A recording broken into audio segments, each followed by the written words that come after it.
Falando agora das atuações individuais, começando por Kylian Mbappé, a diferença que faz o Mbappé nessa seleção da França, ele foi às redes e chega no ataque com muita frequência. Chegadas no ataque pelo lado esquerdo do Mbappé, 36 durante todo o jogo. E pelo lado direito, 26. É um cara que faz toda a diferença para a França, não é, Bruno Prado? Como é que você viu o Mbappé em campo hoje? O Mbappé é um absurdo que joga, né? É uma coisa fantástica. Claro, ele já fez jogos melhores que o de hoje. Hoje ele jogou bem, né? E claro que ele pode jogar muito mais. Só que é impressionante a força física, a velocidade, a capacidade de acelerar e desacelerar. Assim, ele tá parado, de repente ele acelera e ganha velocidade muito rápido. Tem drible, tem finalização. É um jogador espetacular, né? É um jogador que está entre aqueles que individualmente pode fazer a diferença para o seu time, num jogo ali duro, equilibrado. É um cara que faz muita diferença. O Mbappé teve um lance no primeiro tempo que ele veio acelerar. O australiano fechou ele parou. Ele deu um tapa na frente, saiu do 0 para o 100, assim, em um segundo. Então é duro jogar com o Mbappé, né? O Mbappé é um jogador de um talento individual, de uma força física, de uma até frieza também. Em vários momentos ele mostra isso. É um dos grandes jogadores do mundo, faz uma diferença absurda. A França tem muitos jogadores de velocidade, né? Uma seleção muito veloz. E aí, Piperno, o que você achou do jogo do Mbappé hoje? Foi às redes e aqui registrando, né? 36 chegadas no ataque pelo lado esquerdo, 26 pelo lado direito, né? O homem chega e chega forte no ataque. Ele parece uma locomotiva, né? Ele tem essa característica, né? Vai, dispara, parece assim um trem-bala. Dispara, ele chega na estação, dá uma parada, depois ele dispara de novo. E quando o Theo Hernandes entrou, mas o Theo entrou e o Lucas saiu, o Theo é um jogador que também procura mais o fundo. Aí você tem o Mbappé com um lateral agressivo. A França se tornou muito mais forte por aquele lado. Tanto que aí, o Mbappé passa a girar um pouco mais, às vezes aparecendo pelo meio e tal, para abrir o corredor para o Theo passar. Então, a França ficou ainda mais forte por aquele lado. E outra coisa que eu estava esquecendo, que até me surpreendeu positivamente na França, foi o trio de meio-campo que ele escalou. Eu não sou muito fã do Rabiot, mas hoje jogou bem, principalmente no primeiro tempo, fez um gol, deu uma assistência.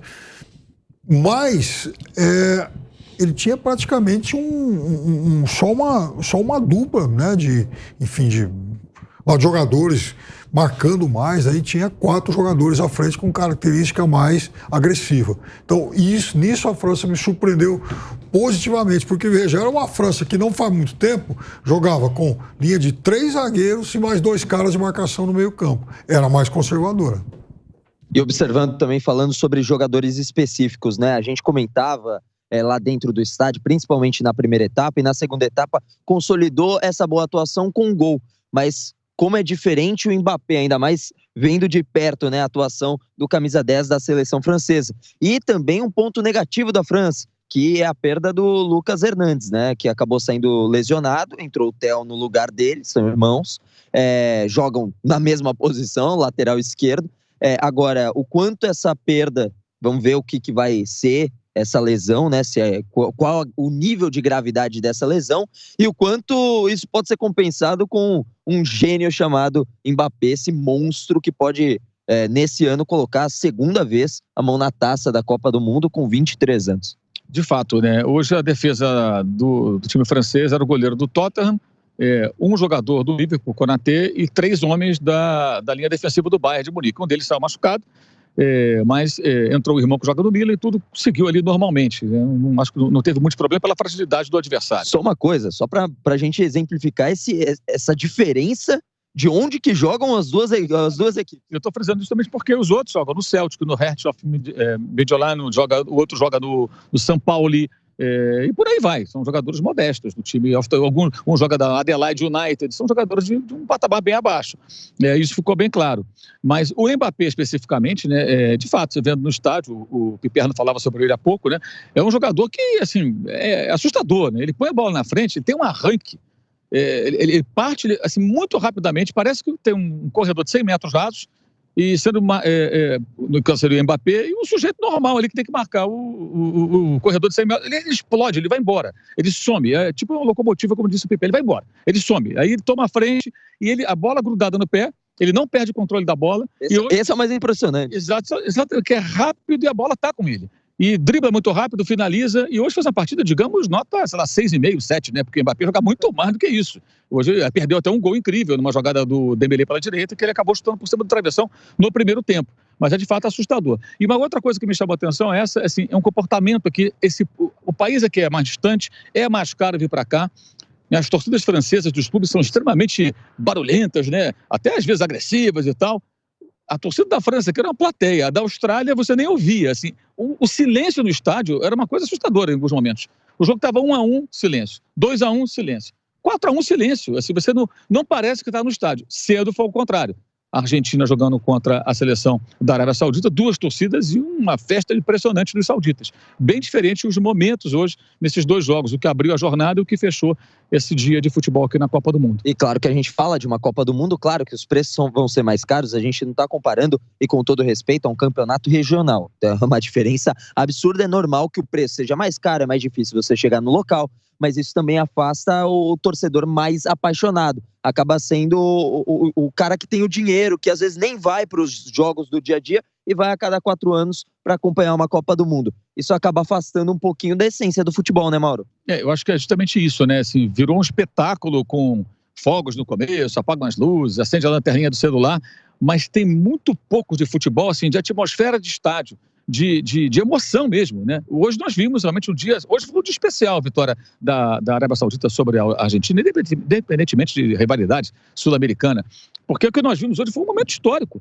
E, assim, e os sauditas, assim, absolutamente emocionados, tá bem bacana aquilo. Se você vê as pessoas se abraçando, chorando, se ajoelhando, no final do jogo não conseguiam mais ficar sentados e gritando, apoiando o time, como se fosse uma final de campeonato. Você imagina se seu time nunca foi campeão, está na final do campeonato, está ganhando de um time muito mais forte que o seu, vai levantar a taça. Foi hoje o que viveram os sauditas. Então foi um dia muito bacana do futebol, cedo. Mas hoje à noite aqui, vitória protocolar e o silêncio no estádio. O silêncio que chega a assustar em alguns momentos, porque você está falando de um jogo de futebol, de uma seleção campeã do mundo. Não é que os franceses sejam assim. É que esses franceses que vêm para cá são assim, meio blasés, tem de repente grana para vir aqui, mas não tem aquela paixão pelo jogo que um torcedor talvez de um outro perfil pudesse apresentar aqui nas arquibancadas desse belo estádio. O perfume francês desses torcedores aí, olha, era fraquinho, viu, Pedro Marques? Mas e aí, Piperno? Kylian Mbappé, destaque hoje. Você acha que ele jogou tudo aquilo que ele pode jogar? Dá para jogar mais? Como é que você viu a atuação do Mbappé hoje, Piperno? Não, ele não jogou tudo aquilo que ele pode jogar, mas tem uma coisa também. Quando o Mbappé joga aí uns 60%, 70% do que ele pode, ele já é um jogador quase que sobrenatural, porque ele é um jogador fantástico. E é um privilégio para a França ter um cara desse, que com apenas 23 anos, já disputando sua 2ª Copa do Mundo e já tendo um título no currículo. Então, ele tem realmente dados, enfim, um currículo anormal, né? Agora, aí que está o negócio. Veja, o grande desafio para uma seleção que tem um jogador desse tamanho, com esse talento todo, é poder extrair o máximo do talento dele, ou pelo menos a maior parte possível. E a França foi competente em relação a isso, né? Dando opções para ele, tendo, principalmente depois da alteração lá dos laterais, alguém que pudesse fazer mais combinações com ele, ocupá-lo ao corredor enquanto ele encostava no Giroud. A França, veja, a França ela jogou bem a partir dos 30 do primeiro tempo. Ela cresceu muito. Para mim foi até surpreendente. Eu esperava, por tudo que eu vi durante o período de preparação, e veja, eu estou falando em Euro, em Liga das Nações, em amistosos. Então a gente, pelo menos de um ano e pouco para cá, foi muito difícil ver a França jogando em altíssimo nível. E hoje fez um jogo muito bom. Nós estamos voltando na Rádio Jovem Pan com o Canelada, melhor pós-jogo esportivo do rádio, da televisão, da internet, em todas as plataformas para você durante essa Copa do Mundo do Catar. Estamos voltando na Rádio Jovem Pan. Agora sim, estamos de volta com o Canelada para você que nos acompanha em toda a rede Jovem Pan News, especial Copa do Mundo, falando aqui de França 4, Austrália 1. Flávio Prado, a atuação de Kylian Mbappé, a França que não tem Benzema, mas tem Mbappé, tem Giroud que inclusive igualou o Henry no ranking de artilheiros da França. Mas e o Mbappé, hein, Flávio? O Mbappé, uma boa atuação hoje. Mais do que nunca, ele vai precisar carregar a seleção francesa. Olha, Copa, a gente já falou aqui, Copa você não ganha com jogadores comuns. Copa você tem que ter alguém extra série para ganhar, salvo uma exceção muito grande.